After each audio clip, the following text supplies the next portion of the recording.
So here we are. We are definitely at a point.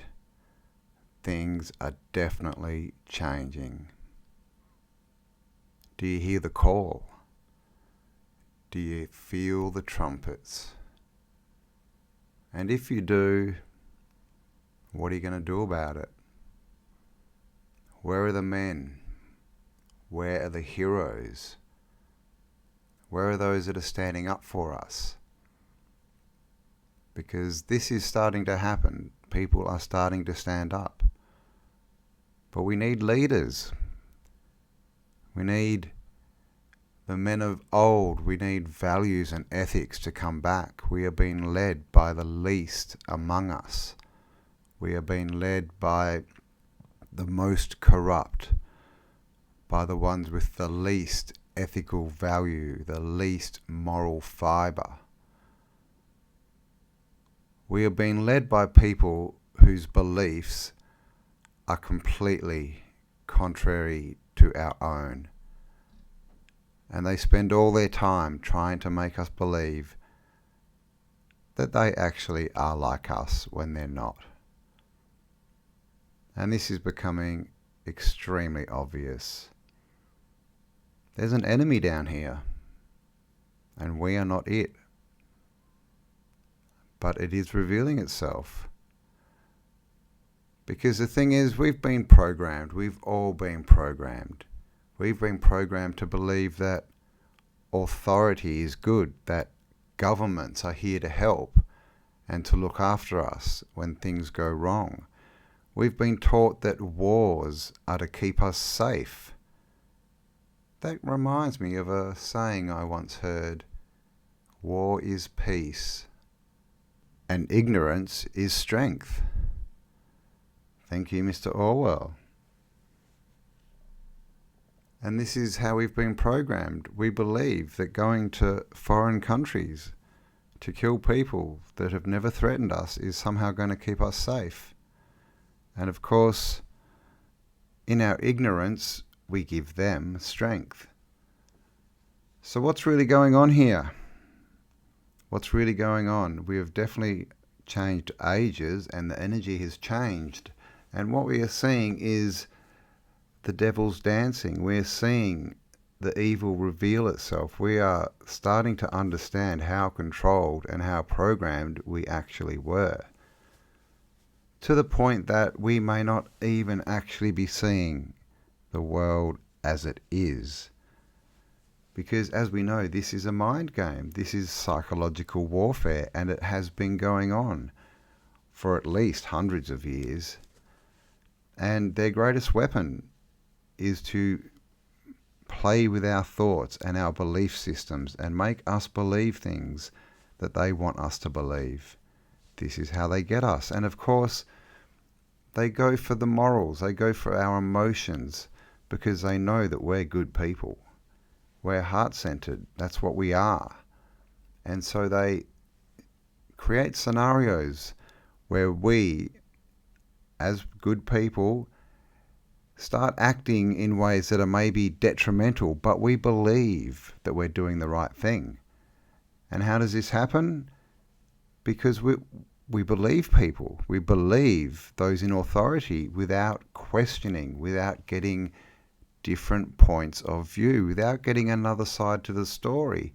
Because you see, if we don't get more than one point of view, in fact, we really need a minimum of 3 points of view. And if we don't get that, well, we're being told something.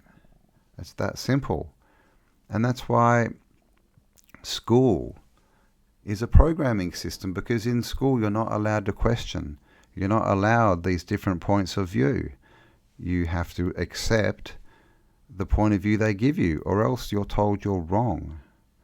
And if you keep questioning, you'll be ostracized and eventually kicked out of the school. And then this is meant to be a bad thing.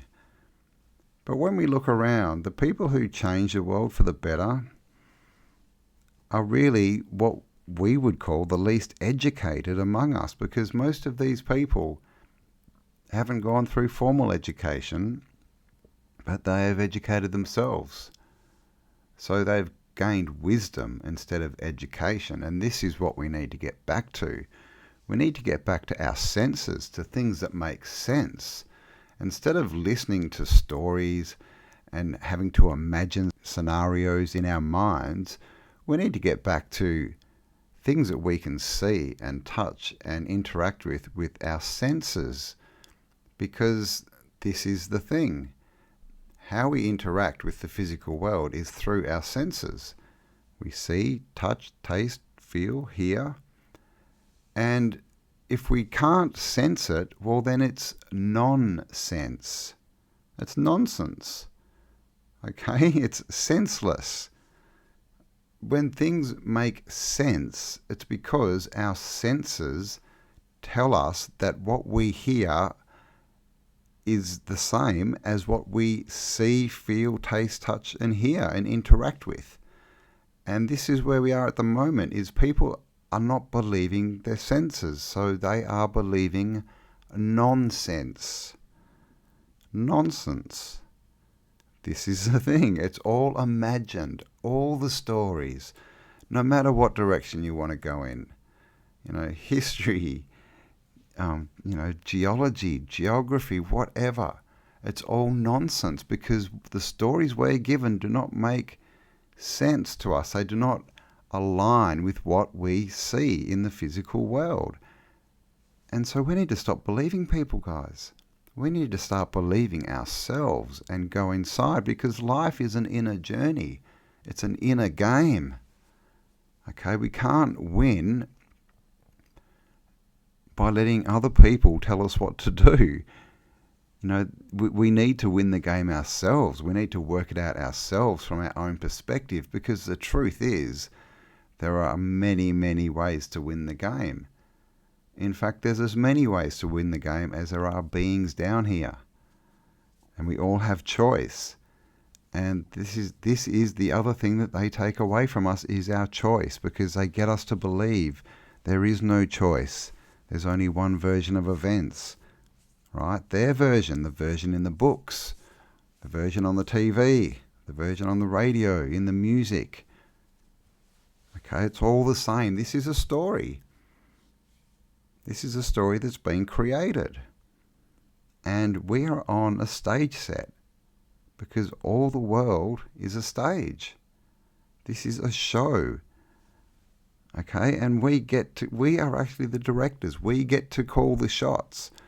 But we've been duped. We've been made to believe that we don't get to call the shot. We've been made to believe that we're the actors, and all we have to do is follow the script, follow the commands, right? Follow the directions. But that's not true. We are the directors, and they know this. And as soon as we decide to be the directors, everything changes. Then we write the script. Okay, we create the story. And when we do that, then we create whatever we want. We create the new world that we know, we all want, that we know is coming. We can all see and feel it. And it is coming. It is. But as I've said before, this is a time game. How fast it gets here is up to us. Okay, we are the equation. We're the anomaly here. We're the power. We're the ones with choice. We get to choose how fast or how slowly this goes. So I'd say we do it quickly. Okay, and this is all to do with dealing with the programming. And this is the thing. Everything, it's all programming. So all these things that we worry about, all these past events, all events from other people's pasts, from our, past generations, stories we're told about that. People are still affected by those. So we need to understand this is all a script, all a story, all a play, all a movie on a set. And so we need to let go of that script, because it's not ours. That's the controller's script, and that's how they control us. Because as we know, the statue is not finished when there's nothing more to add. The statue is finished when there's nothing more to take away. So we need to strip away that script we've been given, the program that's been overwritten onto us, and get back to being us. and get back to things that make sense, and avert our attention from things that are nonsense. Because the truth is, it's not a smart TV. It is still the idiot box. So we need to understand that idiot boxes are full of nonsense. It's all a story. But we have the choice to become the director, the producer, the writer, and create our own script. So that's where we are. What are you going to do? Do you hear the call? Do you feel the trumpets? What are you going to do? Because we're all a piece of the puzzle. You're here for a reason. You're here to do something. This is the Great Awakening. So it's time to be great. Because you do have greatness inside of you. So bring it out, show it to the world, and let's do this, guys. Love you all. Stay amazing. And I'll talk to you all on the next upload. Bye for now.